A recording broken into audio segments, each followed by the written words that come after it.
नमस्कार, मैं हूं पद्मजा जोशी। आप देख रहे हैं आज की अड़ी। 2 राज्यों में चुनाव और 48 विधानसभा सीटों पर जारी उपचुनाव के बीच आरएसएस ने हिंदू एकता का आज एक बड़ा संदेश दिया। आरएसएस ने इसको लक्ष्य के तौर पर गांव-गांव तक पहुंचाने की बात कही। मथुरा में आज खत्म हुई 2 दिन की आरएसएस की वार्षिक अखिल भारतीय कार्यकारी मंडल बैठक में इस हिंदू एकता के मुद्दे को प्रमुखता से रखा गया। इसके अलावा आज पहली बार संघ की तरफ से राहुल गांधी की मोहब्बत की दुकान वाले नारे पर भी प्रतिक्रिया आई। दत्तात्रेय होसाबले ने कहा कि आप नफरत के बाजार में मोहब्बत की दुकान चलाना चाहते हो, लेकिन हमसे मिलना नहीं चाहते।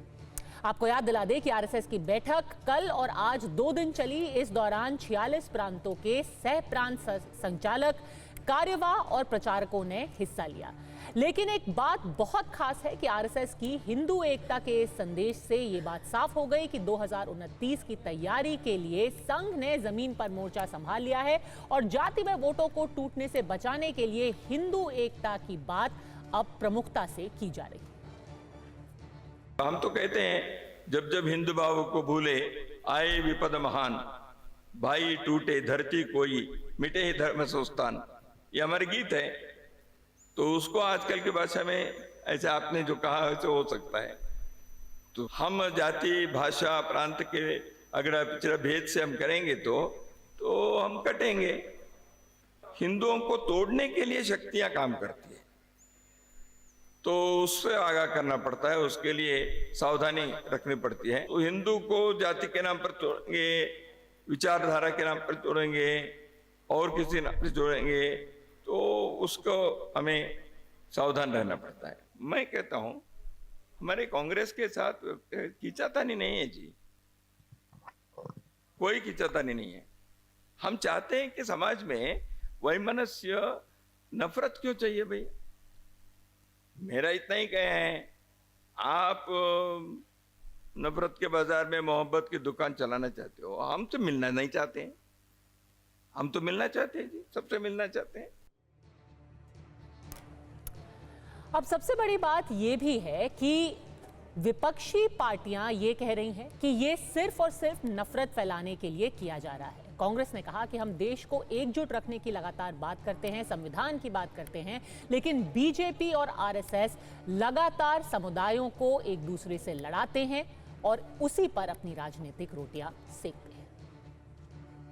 जिस तरह से ये लोग देश भर में नफरत फैला रहे हैं, जिस तरह से भेदभाव करते हैं, जिस तरह से दंगे फसाद करवाते हैं, जिस तरह से क्रोध फैलाते हैं, जिस तरह से अलग अलग धर्मों के बीच में फासले बढ़ाने का काम करते हैं, हम लोगों ने साफ कहा कि हम लोग इस राजनीति को नहीं मानते। हम देश को एक रखने की बात करते हैं, पूरे देश के लोगों को एकजुट रखने की बात करते हैं। इसीलिए कॉन्स्टिट्यूशन के नाम पे हम लड़ाई लड़ते हैं, किसी धर्म या किसी जात के नाम पे हम नहीं लड़ा जाते। तो ऐसे में अड़ी के आज के प्रश्न है बेहद सीधे। हिंदू एकता का नारा 2029 चुनाव का एजेंडा है। क्या हिंदू एकता की बात करने से नफरत खत्म होगी और क्या हिंदू एकता के संदेश का चुनावी सिग्नल भी है? डॉक्टर गुरु प्रकाश पासवान, प्रवक्ता भारतीय जनता पार्टी के, हमारे साथ जुड़ गए हैं। प्रवक्ता कांग्रेस के दीपक झा हमारे साथ है, फराज किदवई प्रवक्ता समाजवादी पार्टी के, और वरिष्ठ पत्रकार हर्षवर्धन त्रिपाठी। दीपक झा, सबसे पहले आप ही से सवाल, क्योंकि पहली बार आप हमारे साथ अड़ी में जुड़ रहे हैं। हिंदू एकता की बात की गई है, अब आरएसएस कह रही है कि ये तो हमेशा से हमारा विचार रहा है, सब लोग साथ रहें, एक रहें, बटे ना। तो इसमें कोई नफरत की बात नहीं है, इससे किसी को कोई एतराज भी नहीं होना चाहिए। देखिए पद्मजा जी, आपको भी नमस्कार और आपके दर्शकों को नमस्कार। सबसे बड़ी बात है, हमारा शास्त्र क्या कहता है? ऋग्वेद कहता है संगच्छध्वम संबद्धध्वम संभो मनानि जानता, कि हम साथ चले, साथ आगे बढ़े। हम कहते हैं सर्वे भवन्तु सुखिनः सर्वे सन्तु निरामया। ये तो हमारा सालों साल से, हजारों साल पुरानी परंपरा है कि हम सबका साथ चाहते हैं, सबको सुखी चाहते हैं, सबका उन्नति चाहते हैं। ये तो हमारा संविधान, हमारा वेद, उपनिषद आदि शास्त्र सारे के सारे कहते हैं। अब बात आती है भाजपा और आरएसएस की।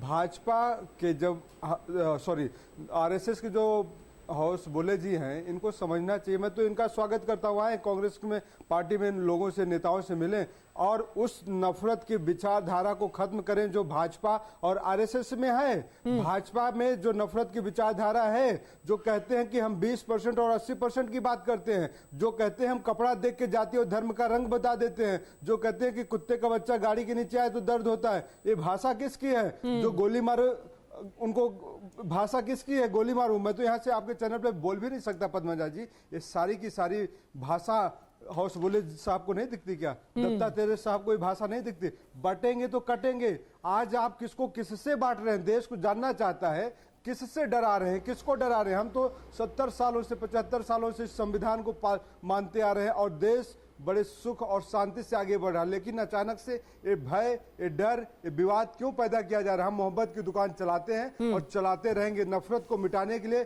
चलाते हैं और चलाते रहेंगे। गुरु प्रकाश पासवान, देखिए जिसको कहते हैं ना कि फाइन प्रिंट में बहुत कुछ छिपा होता है। दीपक साहब भी कह रहे हैं आप एकता की बात करें, उनको नष्ट करें, सबके साथ की बात करें, सब बहुत बहुत सुंदर है, पर जब भाषा में हिंसा आ जाती है, बटेंगे कटेंगे, तो एक तरीके से एक वो सटल मैसेज चला जाता है। भाषा ही बहुत हिंसक है।